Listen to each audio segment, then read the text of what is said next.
शेतकरी बांधवांनो, आज 14 तारीख आहे. खरं पाहिलं तर 6-7 तारखेला आपल्या इकडे पाऊस पडतो. आपल्याकडं म्हणल्यापेक्षा मराठवाडा विदर्भामध्ये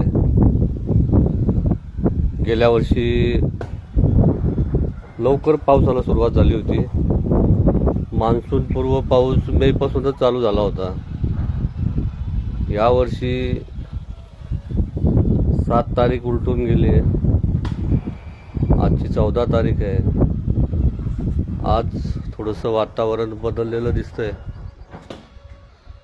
पण अजून काही पावसाचा थेंबही पडला नाही.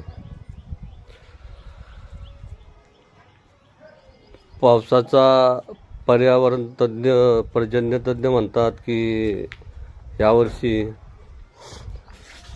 नेहमीपेक्षा कमी पाऊस पडणार आहे असं म्हणतात. शेतकऱ्यांना मात्र चिंता लागण्यासारखं कारण आहे.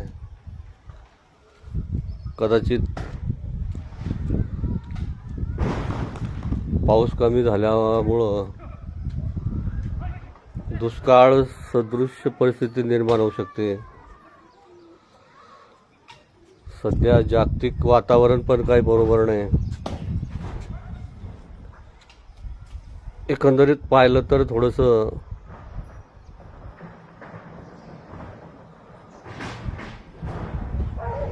शेतकऱ्यांसाठी थोडीशी स्थिती बरी वाटत नाही असं मला म्हणायचं आहे. असो, मध्यम स्वरूपाचा जरी पाऊस पडला तर उत्पादन बऱ्यापैकी होतं. खरं म्हणजे फक्त तो पाऊस वेळेवर हवा.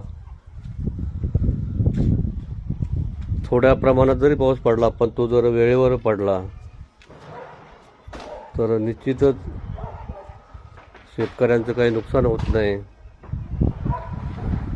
त्यामुळं शेतकऱ्यांनी थोडंसं पावसाचा अंदाज धरून पेरणीचे पिकाचे नियोजन करावे, जेणेकरून पावसाचं प्रमाण कमी जरी असलं तरी त्याचा परिणाम आपल्या पिकावर होणार नाही याची काळजी घ्यावी. थांबतो आणि पेरणीचे किंवा शेतीसाठी जे तुम्ही जे नियोजन केलं आहे त्याच्यामध्ये पावसाच्या दृष्टिकोनातून अवश्य बदल करा आणि जास्तीत जास्त नुकसान न होता कमीत कमी जरी पाऊस कमी पडला तर कमीत कमी नुकसान कसं होईल या पद्धतीने पिकाची निवड करा. थांबतो. जय हिंद, जय महाराष्ट्र, जय भारत, जय जवान, जय किसान.